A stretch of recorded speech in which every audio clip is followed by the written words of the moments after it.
Welcome. On behalf of the Institute of the Cuban Historic Memory Against Totalitarianism, I invite you to hear and watch a presentation about the alternative tourist guide prepared by our institution.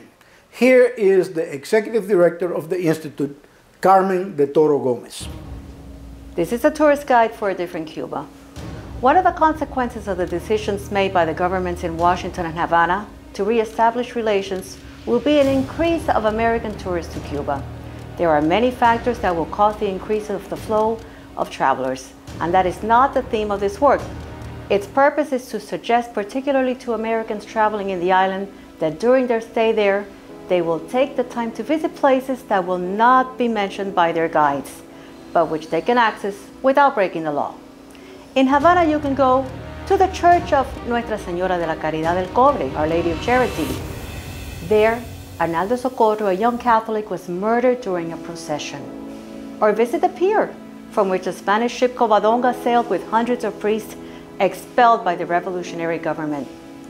If you continue in the capital, you can walk down the Quinta Avenida, 5th Avenue, and recall Las Damas de Blanco, the ladies in white. These are women who, with flowers in their hands, are regularly assaulted and battered by mobs, manipulated by the regime. You can also travel the route followed by the casket in which the Castro regime symbolically buried the Diario de la Marina, the Marine Daily News, thus ending the freedom of the press as we know it. If you wish to continue traveling in history, in the district of Miramar, you can reach the apartment where Olga Digna Fernandez, wife of Marcial Arufe, who together were confronted and she was shot in the back by state security.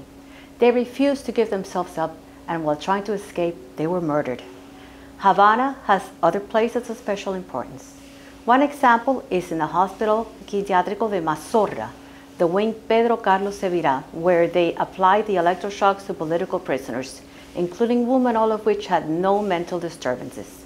You can travel to the village of Regla. Here you can see a boat in which, in 2003, 3 young men tried to leave Cuba by diverting it to the United States.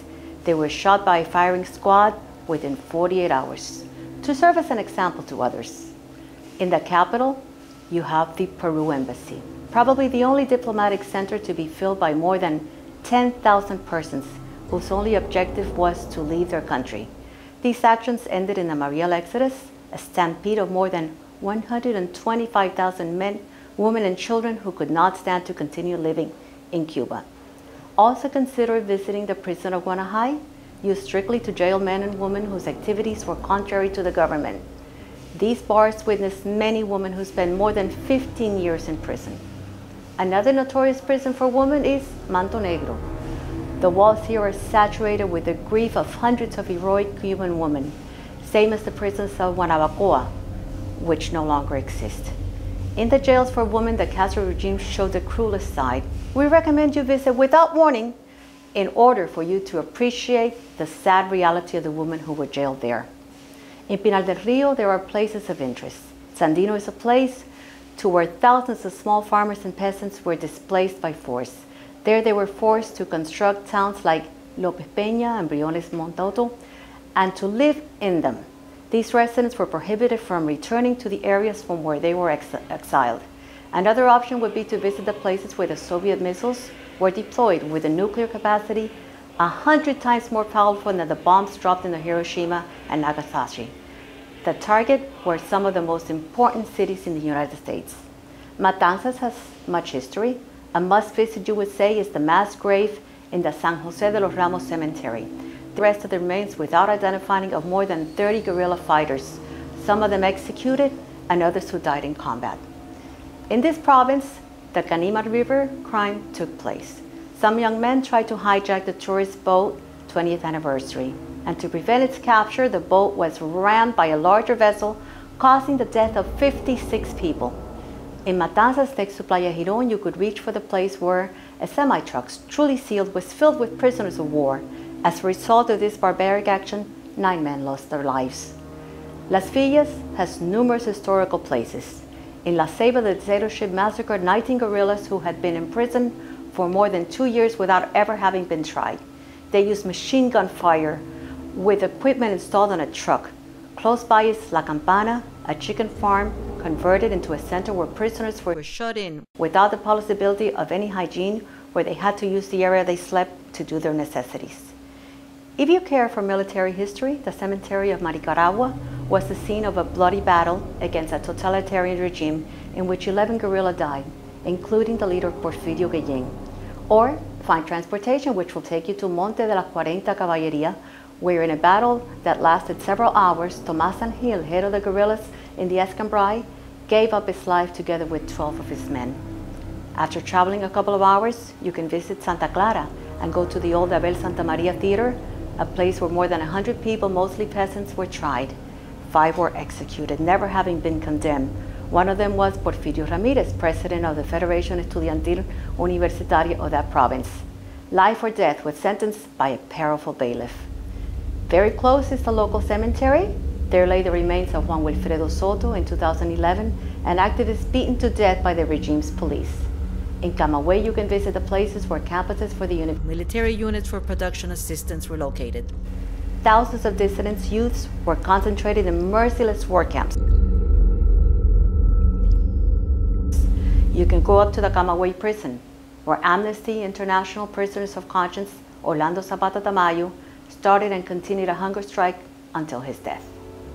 The old Cuban province of Oriento, eastern Cuba, is the reference point for the Castro regime's cruelty even before the triumph of the revolution. 12 days after the revolution's victory, Raúl Castro ordered the mass murder of 72 people.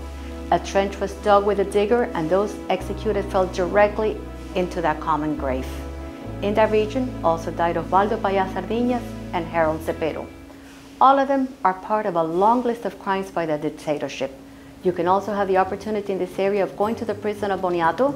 In an area in the building, biological experiments were conducted in which doctors and security agents performed tests to find out the minimum amount of calories a human being could consume without it causing his death. If you want to see horror, you can go to Arroyo Blanco near Yaretas, Guantánamo. Prisoners were subject to severe questioning and hundreds were killed by firing squads. Upon your return to Western Cuba, you have the option of going to Isla de la Juventud, Isle of Youth. You can visit the ruins of the National Penitentiary for Men of Isle of Pines, a prison through which more than 15,000 political prisoners went through in less than 8 years, and where about 20 people were murdered in a compulsory work program where sadism of the regime's henchmen was manifested without limitations. An exemplary of the thousands of pounds of explosives were placed in the foundations of the building. On your return to Havana, visit La Cabaña and learn about the moats where hundreds of people were executed without due process of law, and where the shining star was the serial murderer Ernesto Guevara. A visit of great historic importance is the tomb of Pedro Luis Boitel, a student leader that died in a hunger strike, claiming his political prisoner's right. Or maybe you will choose to sail to the point where the Remolcador 13 de Marzo was sunk, causing the death of 41 people, including 10 children. As you can appreciate, there are many places of great interest you can visit. Without any doubt, we can assume that there are many more points of interest that other than the ones described here, even some of which maybe I'm not aware.